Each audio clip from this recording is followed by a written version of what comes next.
Hello, parents of Shelton Academy. This is a video that I'm gonna record in substitution for the meeting that we didn't have right before all the coronavirus started. And the purpose of the meeting was to reflect on some points, on some tips that we call in this presentation to improve the relationship with our children. That doesn't mean that I'm going to tell you how to parent your children, because that's not the point. It's just a reminder of different clues that we can work on as parents and improve what we are how we are communicating with our children, how we are helping them solve their problems, how we are telling them what are the right choices. And the idea is that this prolonged in a long time, it's going to help them to choose their path in more with more freedom and with more responsibility. And the 5 tips that I'm gonna share with you, I related them to the 5 senses as an mnemonic rule so that you can easily remember them. And the each of the tips is one of the senses. As a start, I would like to reflect on a situation that happened to me not long ago. I was in a park. I was with my 4 children. Now I have 5, but at the moment I had 4, and my 4-year-old son went through a path. He crossed a little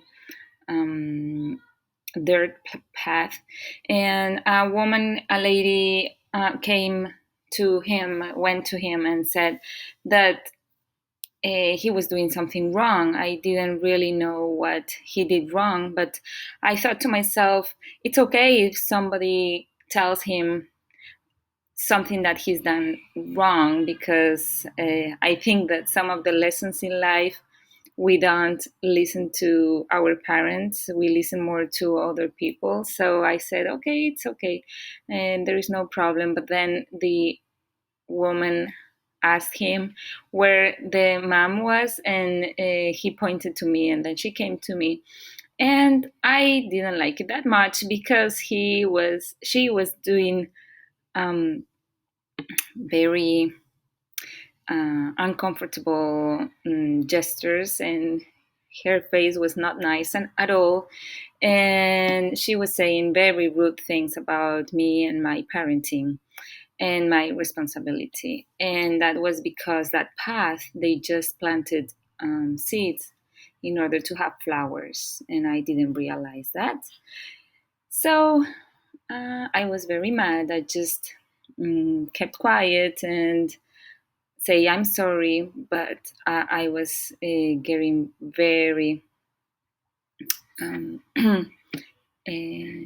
mad inside myself. So she went back to where she was sitting, and a little while after, she dropped something to the floor. She didn't realize, and my 4-year-old son went where she was, and he picked it up for her and gave it to her with a smile on his face. And at that moment, I thought, okay, he's given me a big lesson here. He's taught me what love is and what forgiveness is. And if it wasn't for him, maybe I would have not realized how we have to treat others. So this is just a start to make you think, to open your mind, and make you think that most of the times our children are here to teach us lessons and to be better persons and to be happier. And I'm 100% sure that you are the best parent for your children. And I'm also 100% sure that your children are trying to teach you something. And the sooner you realize what they are trying to teach you, the easier it's going to be to parent him or her. And I'm going to explain it even more with the first tip. Tip number one is related to smell because it helps us figure out what we can do to be happier. If we find out what they are trying to teach us with their behavior or with the ways that sometimes we think, oh my God, I don't understand why he's doing this or why she's doing this. We've tried to teach her or him as much as possible with best manners and with our best interest. And how come they are doing this to us? And the answer is that they're probably trying to tell us a message. I'm gonna ask you to think of a situation that you experienced with your parents when you were little, and a situation that where your parents were feeling happy, were feeling satisfied, and it's probably maybe little things, you holding your hand to your father or mother, going for a walk, playing a game, listening to a story that they were telling us. And if you look at their faces and you realize what feeling they are experiencing, it's probably satisfaction for being spending time with their child. And the reason that you keep it in your memory is because that's the type of feelings that as children we are seeking. We are looking for our parents to enjoy being parents and enjoy being with us as children. So that's exactly what makes children happier. And when they make it, they really have their goal met. But if they don't, they're gonna try to fix it or to help you be happy and enjoy life and small little details and spending time with them by looking for other ways to tell us which probably are not so good. So I'm gonna tell you an example. When there was, I had my first son, and when he was 6 months old, I was overwhelmed in my room with all the things that I had to do in the house. I was very tired. I came back from work, and I still had to do some work to send. And I was feeling sick. So I just broke down and started crying.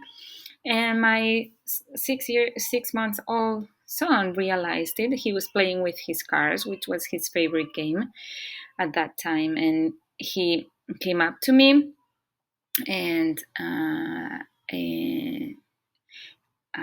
it put these funny faces in front of my face until he made it. He made me smile.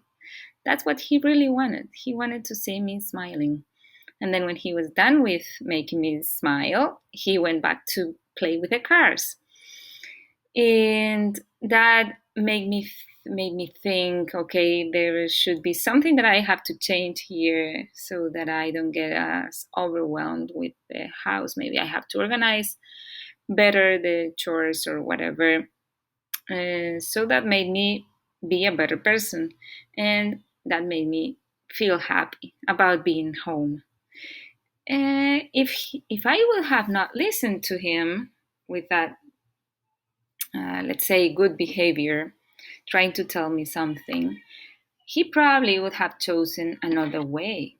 he probably would maybe throw the car to the air, or but they when they feel that they are not getting to what the point is, then they find other ways. Because when we it's like with illnesses.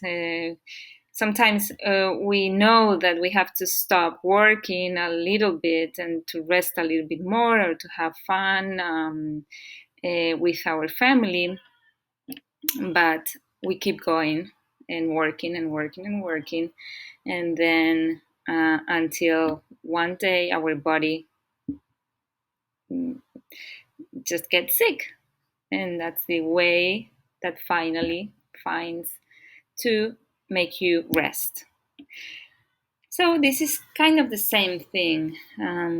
If kids don't find that with positive um, ways of talking or saying things, don't get to the point, then they are gonna try other ways until they finally make it. So they are very persistent about it.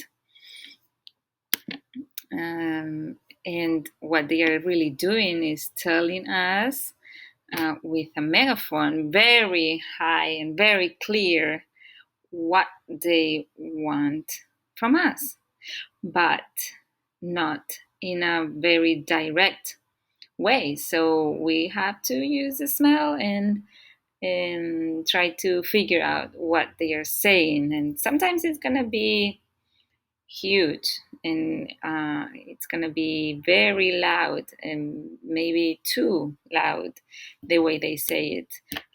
But that's the way they work. It's like they are using a megaphone. And this is a picture that shows how children like their parents to feel. They like to, when they see him or her enjoying spending time with them, when they forget about a little bit about being an adult, and um, um, feeling what a child is and how much fun they can have. And this is what they are looking for. Now, tip number 2, it's related to the ear, because it's about listening. And it's listening not just to thoughts or to simple messages, such as good morning, or how has it been in school, or let's do this together. It's more about listening to emotions. And this is a very tricky ability, because we think that we are listening to emotions, but they really are not getting the message that we are listening to them. It has to be in a specific way, or maybe just reflect on the way we do it so that we can improve a little bit, because kids a lot of times don't feel like we are listening to their emotions. And for intervention when there are emotional problems, this is one of the keys. If we find a way to make them feel like their parents are listening to them, and they use the strategies so that they communicate with the children, and the children feel like they are being listened, um, a lot of emotional problems go away. But at the same time, as it's the key to solve emotional problems, it's also the most difficult one, because we are not used to it. And I'm going to explain to you why. These are the common reactions when we see a kid like in this situation, where she is shut down and she's probably not willing to talk to anybody, and she um, tries to get away from the rest of people around her. And our job is to make her comfortable and help her to listen to what's happening because she probably doesn't even know what's happening and express it. So, in order to know what to do with that little girl, we are going to talk about the common reactions that adults usually have when we approach to a situation like that. Um, these common reactions are not necessarily effective. They are just the ways that we usually react, and that's why they don't feel like somebody is listening and comprehending what's happening. So, what do we usually do? We block the emotions, such as if our kid tell us, "I want to go to the park," and he's crying, and it's not possible to go to the park right now, as we know. We can just say, "You don't have a reason to cry for that because we just can't go to the park." And that's a way of blocking the emotion. It's like trying to not let that emotion happen. Okay. The second a reaction that we have that is a mistake is to deny the emotion, and that is to say no in first place, such as if the our kid is crying because he's having a problem with another, let's say, sibling. We say, no, you shouldn't do that, you shouldn't feel that way. Okay, so we deny the emotion, we say no in first place. Or if they fall down, this happens a lot with little kids, we say, oh, no, no, no, that's nothing, you don't have to cry for that. Okay. And the third one is to judge the emotion. Oh, you should not feel that way because you know that you really love your brother, or you know that this was unintentional, or you know that we are in the coronavirus situation, so you can't go to the park, so you shouldn't be asking me for that. Okay, so we decide what's best and what not, and we tell them what they should be feeling. Number four is disregard them. So it's like not listening to the emotions at all. Sometimes we do this because we don't have time. Sometimes we do it because we don't even know how to approach it. Or sometimes we ignore them because we think that's going to solve on its own. And sometimes, depending on the child, we need to leave them alone for a little bit because they are too intense in that moment with that situation, experimenting that emotion. Sorry. So sometimes we might decide to wait until it cools down a little bit, and the um, emotion is blocking their um, thoughts, and maybe it's not possible to help them think what's happening because of the emotion. So it might be a good idea sometimes to wait until it cools down a little bit, the emotion, but not systematically, as our kid is expressing an emotion, just in not listen to what they are trying to say. Okay.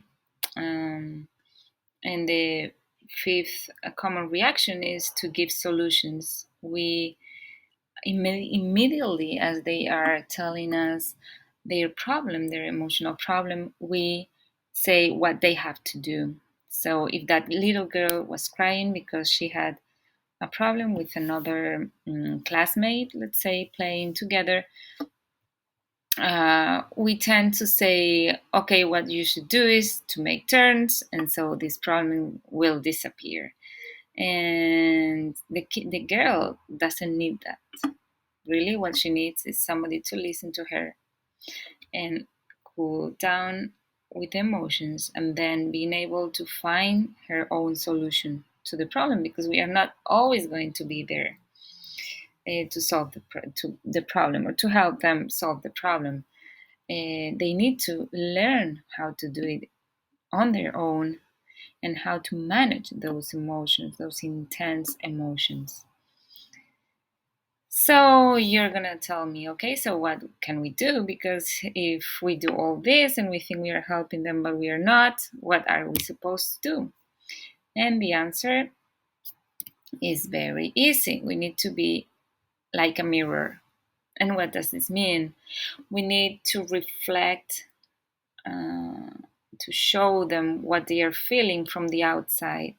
And the best way to do that is to say the same words in a different order or other words, but saying the same meaning that they are trying to tell us. So, as if they tell us that they want to go to the park, we're going to say, oh, yes, you want to go to the park. And if they say, I'm feeling sad because I can't go to the park, okay, I can see your face, you're feeling sad, and the reason is because you want to go to the park. So you see, I say the same thing with different order or with different words, but with the same meaning. And so the kid is gonna say, oh wow, my father and mother is listening to me. In first place, is or she is listening to me. And then the next step is to say, I understand, I see why you're crying. So the next step is to have empathy with what they are feeling, even if it's not important, even if it's foolish, even if it's something not relevant at all to feel that way, even if we didn't react in the same way. But they are feeling that way, and it's very important to make her or him feel like it's understandable, that is something that happens when we can't do whatever we want to. So we are not telling them we're going to go to the park. We are not telling them, or we're going to have ice cream instead so that you forget about it. We are not telling them you're full. You're being foolish because you're saying something that you know you can't do. We are saying, I understand. I know. I know how it feels when you can't do something that you really want. And after the kid sees that the adult is listening and is understanding, it's much easier to um, um, make the path or make the child be able to find a solution, or to say, oh, but you're right. And this is a situation that, like we talked about it, that is very special, and it's gonna go away. So I'm gonna try to find another game to play. That's something that it comes out from the kid.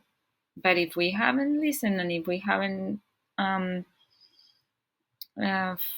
make them feel like we are listening and we are understanding, they are probably not going to find a solution. So just by making questions in that last part of the conversation, we make questions of what could you do, what do you think is best, what do you think it's a solution for this. Sometimes they need that, and sometimes they just need someone to hug and to be listened to, and that's all. So we need to decide. Okay. The next tip that I'm going to share is related to the hand, because this tip is about letting the children do things on their own as much as possible. Give them as much autonomy as possible. And like I say, increase autonomy and allow them to make mistakes. Because what we are finding is that a lot of kids don't have enough tolerance to frustration. And that's because we solve the problems for them too early. We should think about what we are doing for them that they could do on their own. I was talking to some parents about this idea one day, and right afterwards, I went for a walk with my children, and I thought I'm gonna try to do this exercise that I just told my parents because I've always thought that I've given them autonomy. And for example, when my kids were 1 year old, they already ate on their own, and it's possible. And or things like that, right? But then I said, but we all have to reflect on this, even me. So we went to play outside, and my little girl was in the bicycle, and she was riding the bicycle. She um, dropped a little bit, and her shoe came out, and she looked at me, and I immediately went to put the shoe on so that she didn't have to go down the bicycle. And then I thought, oh my God, I'm doing it. I'm also doing it. I'm overprotecting her. If she can stand, come down the bicycle and take the time to put the shoe on and go back and ride the bicycle again, it's gonna take time, yes. It's gonna take maybe effort from her, yes.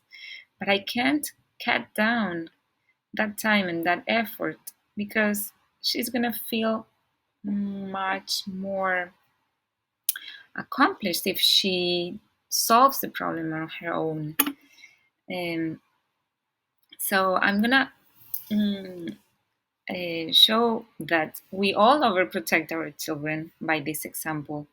If your child comes to you and asks you to help open a bag of chips, what do you think it would be our most common reaction? You think it would be to open the bag for him or her and just handed it back?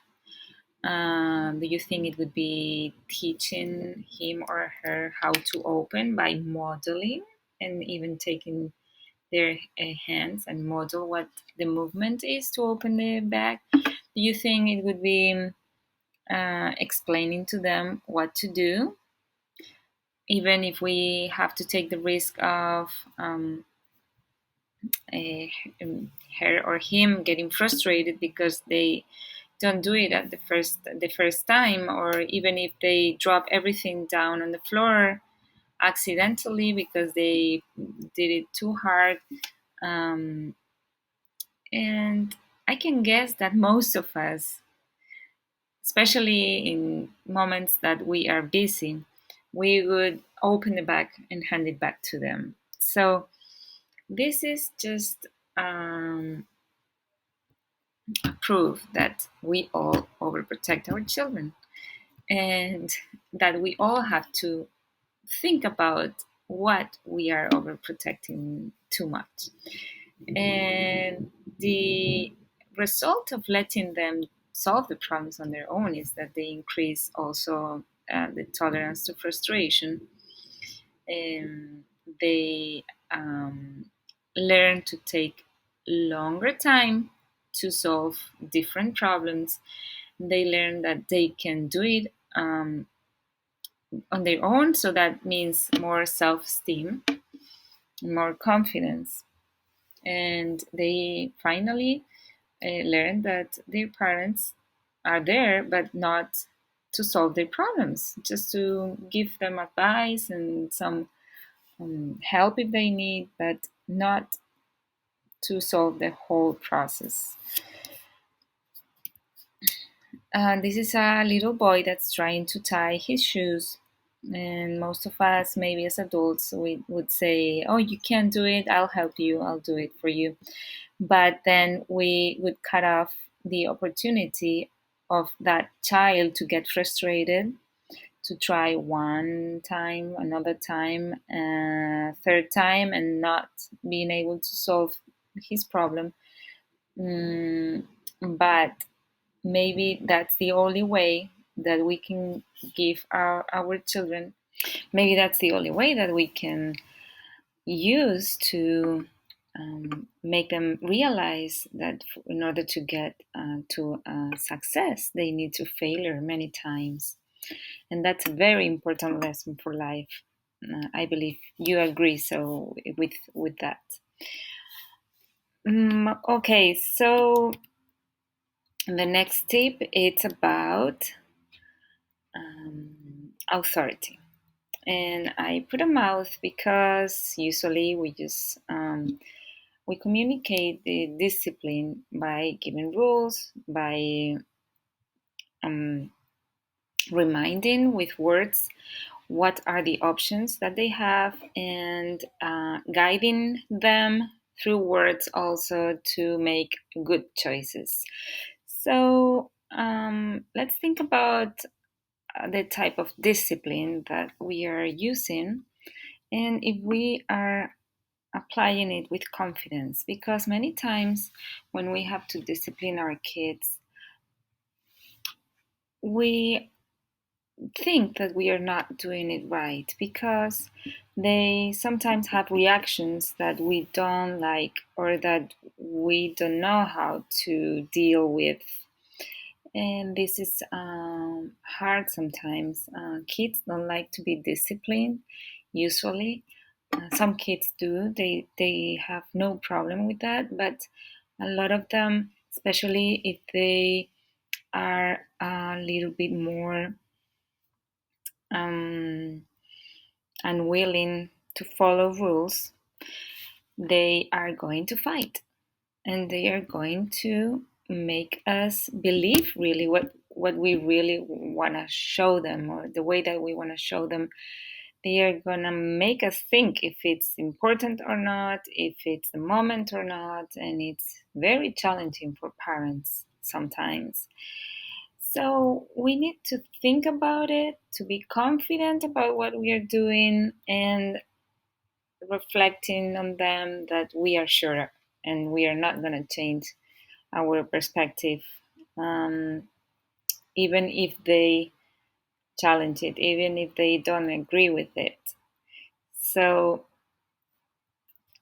let's think what happens if we don't put limits. What happens if we let our kids decide everything on their own, and if they get used to uh, do what their will is and not what we are supposed to do? Okay, so in the picture on the right, it's a chaos because everybody is going in the way that they want, and they are not respecting the traffic lights, and they are not thinking of the others.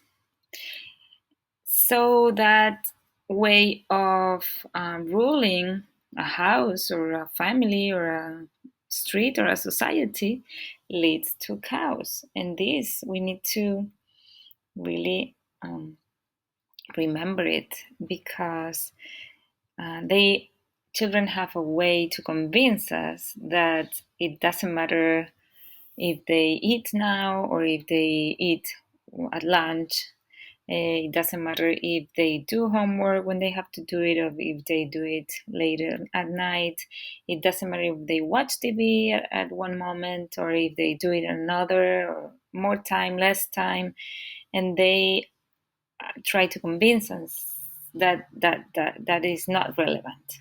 And it is relevant. It really is. Because if we don't tell them when we are supposed to eat, or when we are supposed to watch TV, or when and how are we supposed to behave at home, it's going to be very difficult for them to adjust to social rules and to structure that definitely is going to face at one moment or another. So, what we really want is to let them choose what type of car they are gonna drive, what color, if they want to go to one place or another, but they really have to learn to follow the traffic rules in order to function like in the picture on the left. It's not like we are making them traumatize them. It's not like we are cutting their freedom. It's not like we are going to be like dictators. It's not going to be either like author an despotic authority. It's just that we are telling them, listen, you can choose whatever you want in life, but there are certain rules that you can't skip, that you need to follow so that uh, everything works out good. And it's not just a matter of thinking of what I feel and what I want. It's also a matter of thinking what others want and what others feel. And it's very hard to get to that point if we don't remind them that there are certain limits, because kids really need limits. They need to know what a limit is, they need to follow a limit, they need to um, eh, prove that those limits are very firm in the family. So that's going to give them confidence. It's going to teach them that it's okay to be um, in a society, in a place with certain values, and even if you're not sure about your criteria, maybe you think sometimes that, oh, maybe I should let him or her play as much as they want in a computer, and they'll find out their limit. And that's a possibility that happens in some kids. But in most of the kids, they need a guidance. They need someone that firmly knows what is good for them. It's like if we work in a company and the head of the company doesn't really transmit us what are the important aims in that company. We would feel, maybe some workers wouldn't need it, but most of them would feel very unsafe. Like if it's a boat that doesn't know where it goes. And I'll give you an example of person that cannot see. And if that person gets into a room, they're gonna touch everything. They're gonna smell. They're gonna hear. They're gonna use their senses to, in the best way, know where the uh, walls are and where he or she is able to move around and what dangers are in that room so that they avoid them. So it's the same in our family. We need to set a number of expectations that would be the walls in the room. This is what we expect from you. And then all the furniture, you can change it around. And maybe it's not that important. It's not that basic that you keep that furniture in the same position. You can arrange that. You can talk to kids about some rules and put maybe depending on the age different categories or different levels, but there are a few, small number of them that need very to be very firm. Nobody can touch that. That's for sure that we are gonna respect each other. That's for sure that we are gonna talk in a certain tone of voice. That's for sure that we are going to be kind. So, certain expectations we need to have very clear, very firm, and then we can move around the furniture with them. The rules, we can decide with them what uh, is a priority, always trying to connecting the rules with the expectations.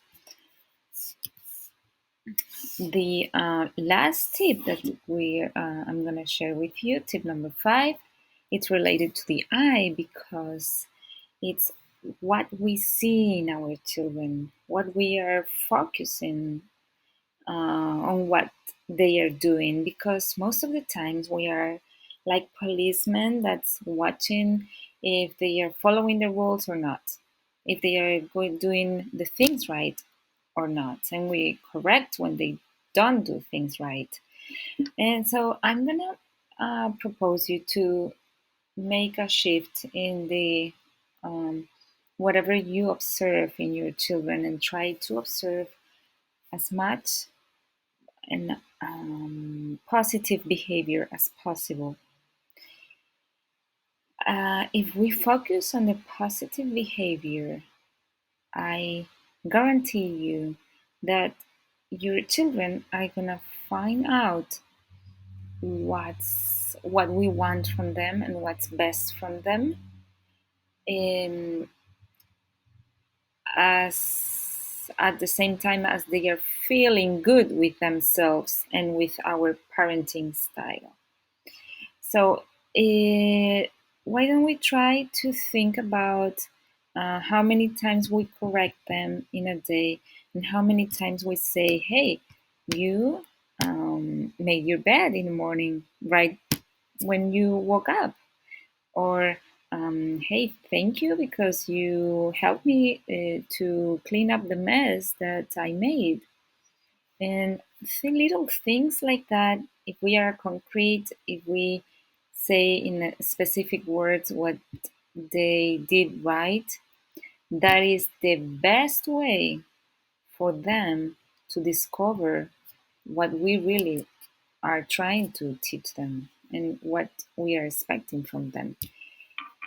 So instead of focusing as much on the negative behavior, please try and think, what can I say that he's doing right? What are their um, positive behaviors? And if I reinforce them by making comments very specific and not just, "Oh, you're behaving very well." No, we want them to know exactly what they do right. I get up in the morning on time. I put my shoes where I'm supposed to put them. I wash my hands when I get into the house or before I eat. They need to know what they are good at.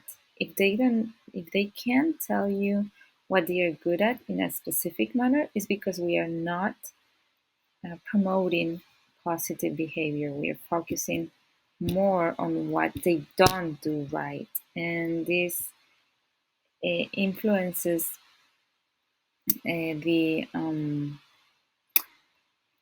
the self-esteem, because when parents focus too much on what they do wrong, they just can't think of wrong things that they do, and they think that their parents don't see anything positive in them, and they start to lack of confidence.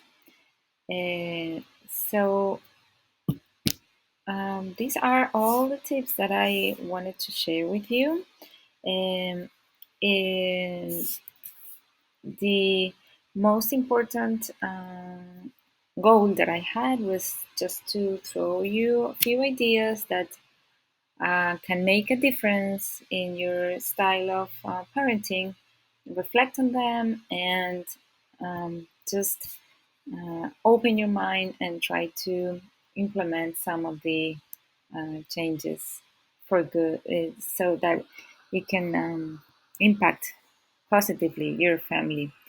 And so thank you very much, and I hope you stay safe these days, and uh, you make a difference with these tips. Thank you.